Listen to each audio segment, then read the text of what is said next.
Okay, hi everybody.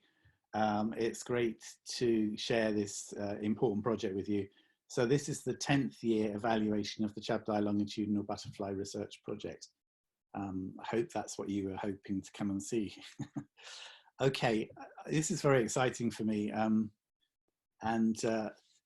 It's basically, we wanted to look at, how is this project, has it been successful or not?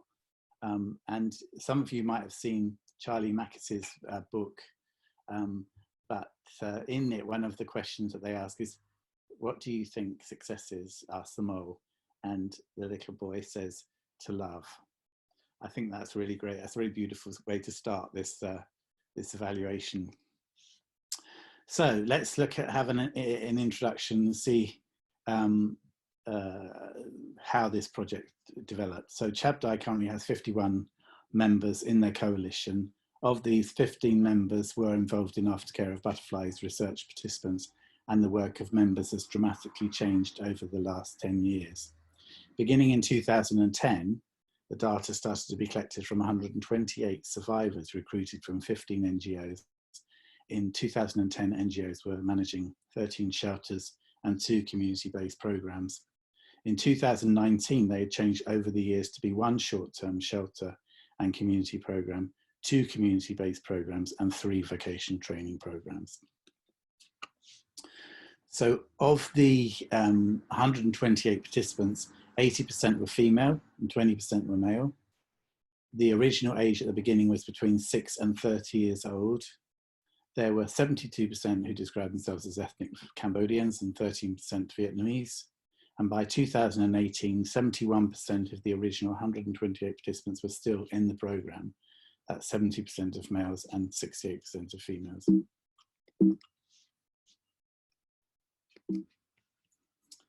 Okay. Seem to be stuck, I can't move. Oh, here we are, let's try this. Okay, so the reason why participants stopped was not always possible to determine, but for some, the attrition was due to the desire for them to avoid ongoing stigma of being associated with anti-trafficking NGOs. Their being jailed made them inaccessible. Fleeing debt meant they deliberately didn't want to be found. They moved out of the country to marry a foreigner, to repatriate to Vietnam, or to illegally work in Thailand. They needed to be involved in court case in the West. They had a chronic illness or drug addiction and were incapacitated to be able to complete the survey, and 1 committed suicide. So those were genuine good reasons why we weren't able to keep tabs on everybody. Okay, so these are some of the ethics. I'll leave you to go back and see the PowerPoint. You can download it later, and then you can go through this in more detail. But basically, the ethics process was quite rigorous and included a National Ethics Committee for health research, which was a government ethical process. And then we were very keen to make sure that we were providing referral-based services for people that if we felt that people needed it. And then we're very strict on confidentiality. We made absolutely sure that there was voluntary participation, that they really wanted to do it, and that there was no monetary incentive to make them feel like they ought to do it. So this is a research of the research in a sense. So we did a self-completed online mixed method survey of 14 questions for the 37 stakeholders.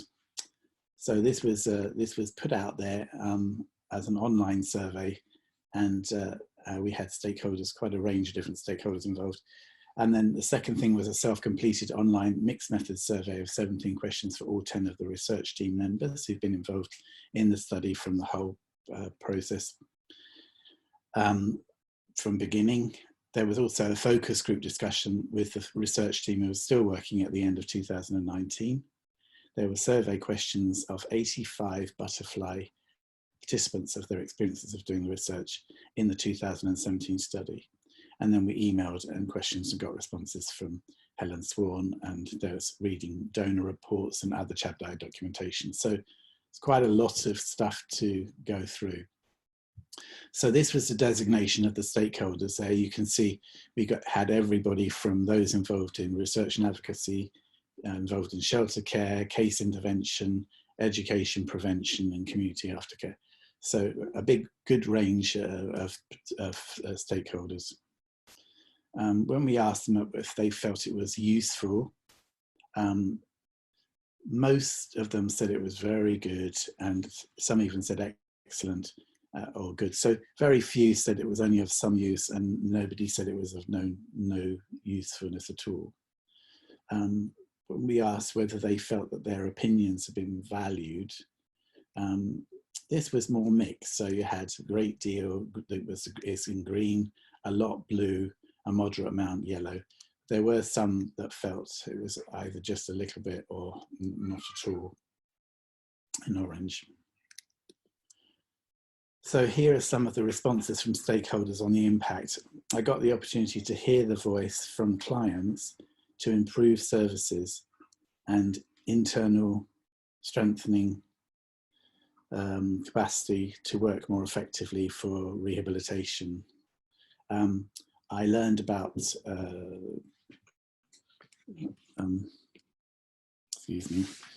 I learned about the progress of healing and effectiveness of reintegration.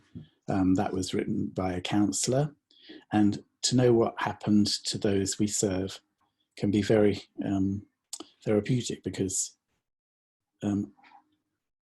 other times we do not stay in contact with all the clients. So that was obviously from an aftercare shelter who recognise that they don't stay in touch with clients, and so really it was very helpful for them to see what happened. And then further realisation that often programmes fall short of follow-up on support of survivors when they've returned to be reintegrated. So those are some comments there, and there's a lot more in the full report. Stakeholders' opinion on better presenting. There was some feelings like specific findings and the strategy for recommendations. There needed to be better, clear tracking on quantity and quality. Then there was a suggestion that we should consider developing short one-page fact sheets that provide the reader with specific conclusion from the study.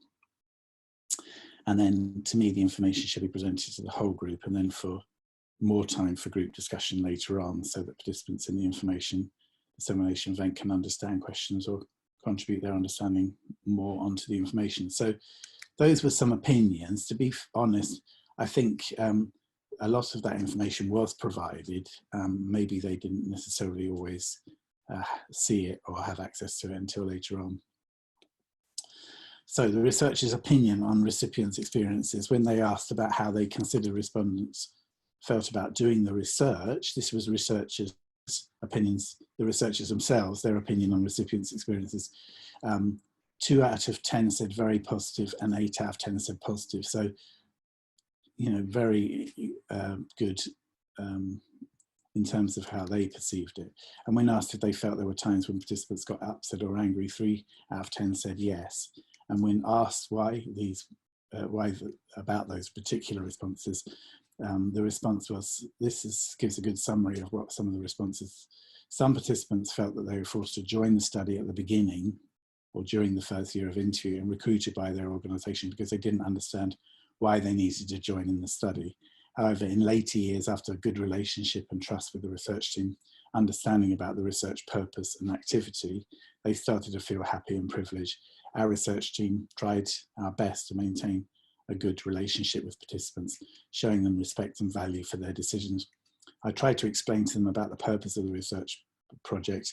They mostly got angry when we talked to them about their past experience. So I think that last one is an understanding that for some, for some, it was very painful for them to talk about their past experiences, but the research team, they never pushed them to say anything more than they were willing to say. So the researchers' opinion on the value of research, these are some of the comments. Recommendation from the Voice of Survivors enhance CHAPDI and partner NGOs' work and bridge a connection between partner NGOs and participants. The research team recognised that we are not the experts. They felt that survivor voice recommendations were very powerful. The research enabled CHAPDI to build networking, both local and international stakeholders, and build partnerships to curb, prevent the child human trafficking, especially sexual exploitation. So then challenges of completing the project. 5 out of 10 said the participants were upset the project was ending. They obviously had developed a really close relationship. 4 out of 10 said there were challenges in obtaining funding. 3 out of 10 said getting the papers completed, all the stuff that needed to be done. How could it have been done better? Recruitment of participants not allowed, selection by aftercare shelter. They felt that maybe survivors needed to be checked twice before deciding if they really fit the criteria or not. And then maybe we wouldn't have had that high level of attrition at the beginning. For designing questionnaires, it's more selective about what questions to include. 5 key questions, more open-ended, plus tick box questions. So these are some ideas.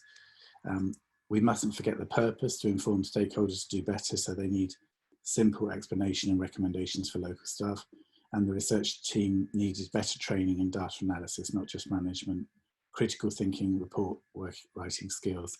Our culture is don't dare to do something new. So that I thought was a very good responses from the research team. So as a result, we have managed to get several papers published in peer-reviewed journals. These are 3. You can go back and check those again. And then there's been a number of technical papers that have been written over the years that are all available in the chabdi.org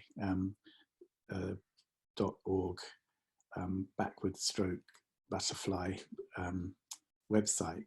So please, if you want to get any of those, you can download several in English and in Cambodian.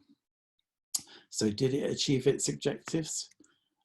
Well, you know, remember this is only a 10 minutes to evaluate 10 years of research, but I think, so these are some of the questions, some of the objectives. So one of the objectives is to provide an opportunity for survivors to express their reintegration experiences. Participants felt their voices were heard in an ethical and dignified way. Although a few described the stress and anxiety of answering questions, for example, about legal process, overall this weighed favourably against the enjoyment and appreciation of being listened to and heard and information received. In fact, it seems to provide a role in follow-up that was not achieved by the aftercare organisations themselves. So secondly, to present their perspectives and experiences to Butterfly, NGO partners and other relevant stakeholders. So in interviewing the researchers about their experiences of doing the research and communicating with stakeholders, many of them felt that they had done what they could to work with stakeholders. Some said that some of the stakeholders became less cooperative, perhaps because those who were involved in early stages were no longer working with stakeholder organisations as the project continued. The research team did admit that in the final stages that they found it hard to juggle everything that they needed to do, and they did not invest as much as they could have done in maintaining a relationship, especially where the relationship was already challenging or fragile, meaning a relationship with the stakeholders rather than meaning a relationship with the participants, which was always very strong.